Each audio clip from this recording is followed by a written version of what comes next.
Hi everyone, I'm Lee from Iridium, and this has got to be one of the best days it's been for a while for album releases, new album releases. So it's been a great year so far, man.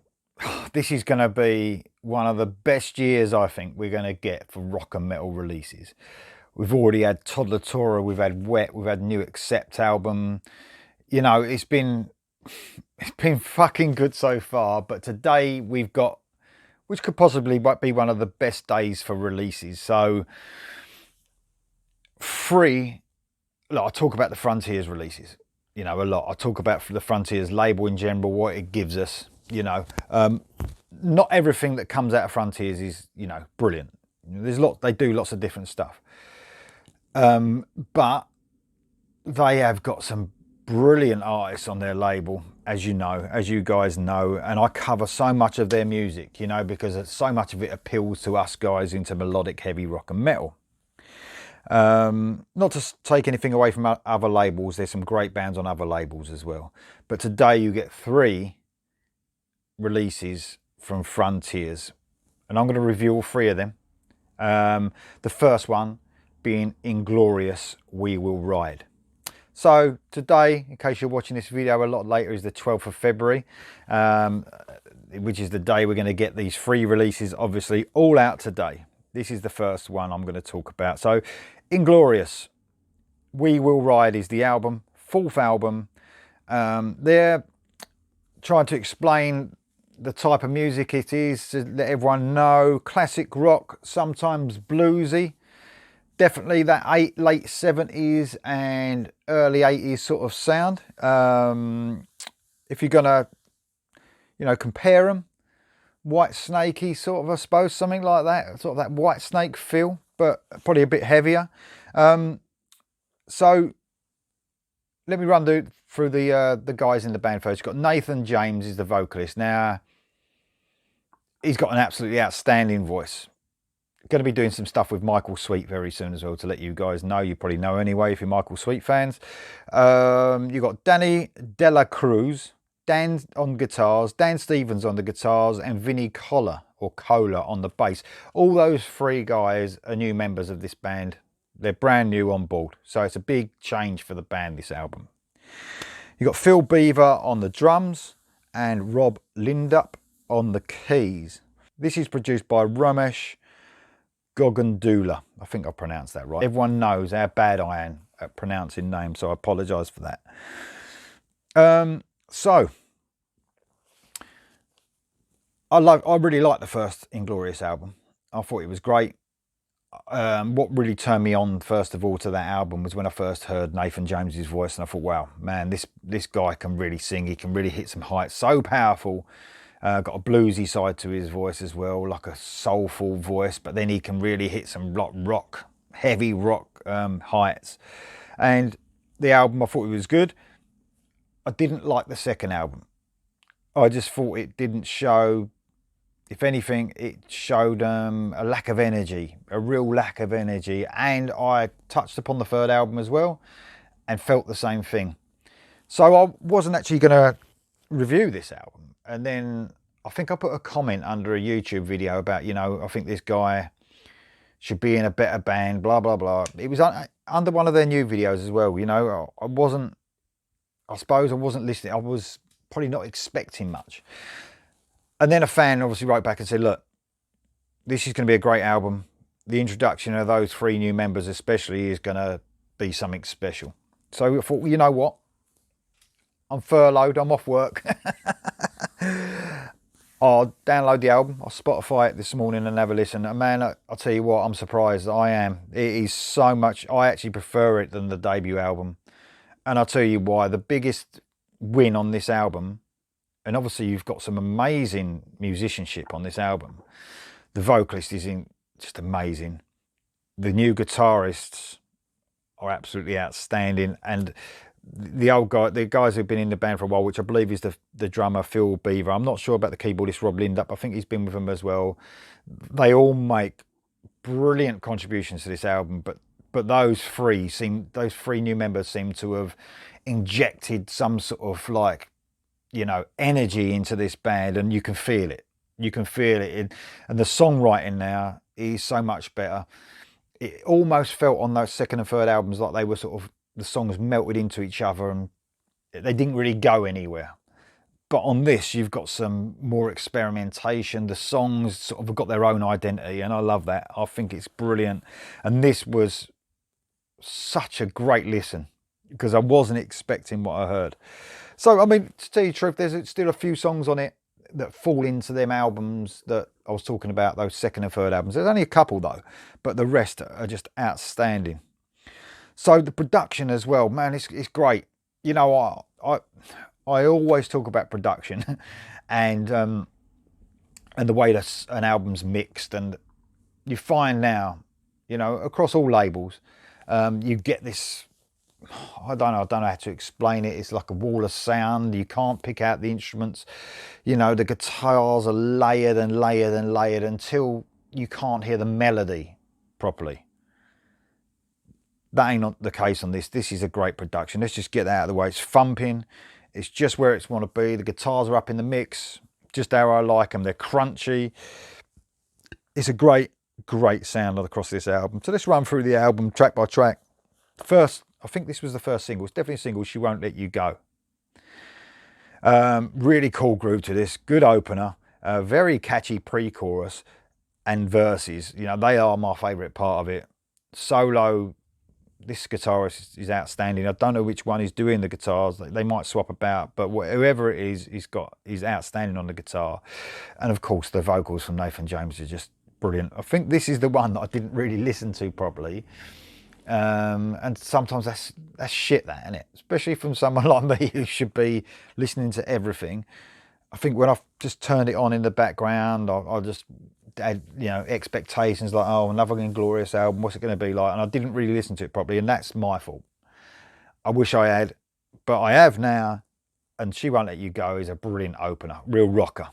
So next we move on to Messiah. I think that's a new single. It's definitely a single as well. Nice hearing a different style here from, like, vocally from Nathan James. When he sings on any register, he's an outstanding singer. So you get that sort of lower register through the verses, which is cool. Nice soaring chorus on this, sort of light and shade to this song, and that's what they're doing different on this album. They're not starting a song and middle's the same, end's the same. It's, you know, they're very up and down with their little instrumental parts that sound different to break the songs up. I think it's really cool. Nice riffing that comes out of the chorus as well. Almost like when it comes out of the chorus, almost Alter Bridge-esque, sort of, you know, quite heavy riffing. Not a bad song that at all. Medusa is another single. Didn't like this one so much. This is their bluesy side. I prefer it when they go more classic hard rock. Like bluesy sort of through the verses, but the chorus has a different feel to it though, which sort of changes about. The vocals are great on this track, and as they are all the way throughout. Let's just get this straight now. Vocally, the guitarist, and in fact everyone through the band is absolutely outstanding. Sort of like a nice sort of song rhythm sort of shifting through that solo on this song, on that Medusa song. But one of my least favourite songs, but that's just my opinion. Next is an absolutely great track, Eye of the Storm. Hear me screaming through the thunder. See me crying in the rain. I'm a natural disaster and I'm falling faster. Forgive me for what I've done. Hold on, the eye of the storm. I'm tired of this reputation. It sort of like starts off as a ballad. You probably could mistake it for a ballad. It's very in between as a ballad and a medium pace song, but the verses are very sort of slow and you think it's going to be a ballad. Then it sort of changes, and this shows the versatility of the vocalist on the slow parts. Very soulful voice, Nathan James, got an absolutely outstanding voice. And like I said, the song shifts from slow to medium pace. Very uplifting chorus musically, very uplifting, very cool. An epic breakdown at the 3-minute mark as well, which I absolutely love. Makes the song sound really big. Great song. Eye of the Storm is one of my favourites. Next is Cruel Intentions, another great song. Love the opening riff. Almost like, it's throughout the song you hear it, but it's almost Kashmir Zeppelin type riff. Slightly odd time signature, which is always cool. Never taking you out of the groove. This song and this band are not a progressive band, but occasionally you hear them with an odd time signature, and it's very slight but very effective. Nice soaring chorus again, very catchy. Nice solo as usual.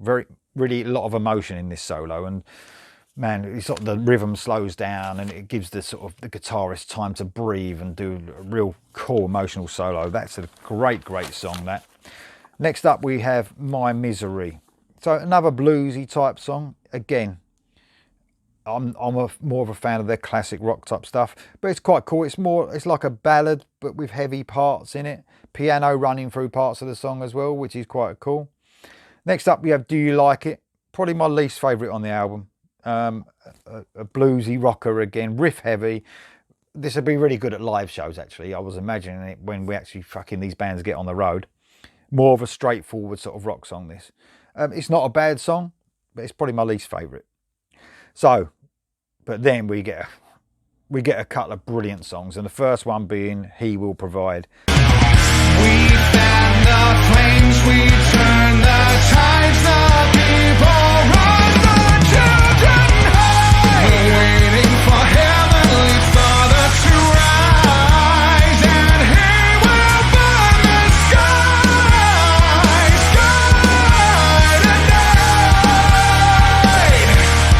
He will provide.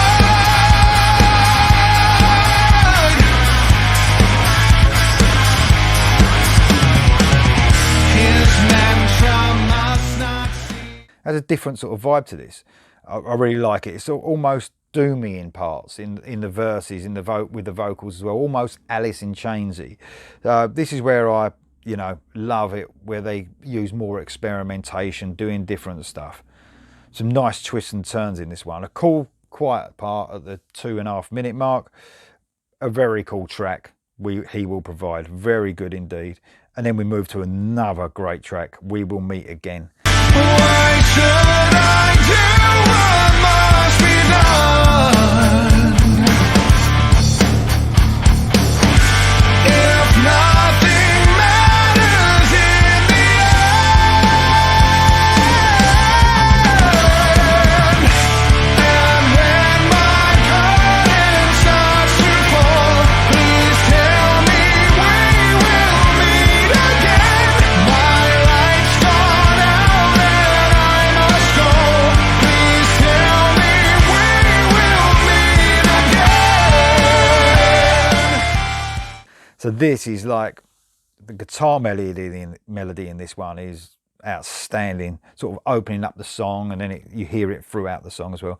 The verses are brilliant. Again, I'm getting, and it might just be me, Alter Bridge vibes coming through. Absolutely love it. Very nice chorus, and yet again a great solo.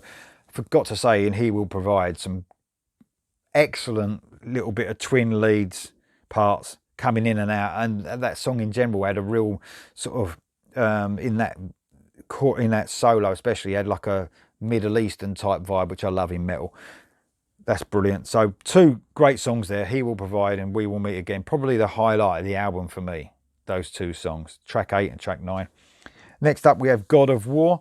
This again uses light and shade very effectively, soulful in parts, more straightforward classic rock, and sort of little touches upon blues, but not too much. God of War is a pretty good song, and then it closes out with We Will Ride, the last song on the album. Slightly odd time signature again, quite a nice soaring chorus on this one, so very good closer again. You know what, this would really surprise me, this album. This for me is easily their best album out of all 4.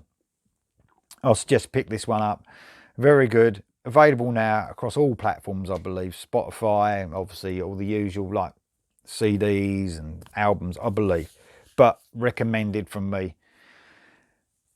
More reviews later. If you want to subscribe, red button, bottom right hand corner.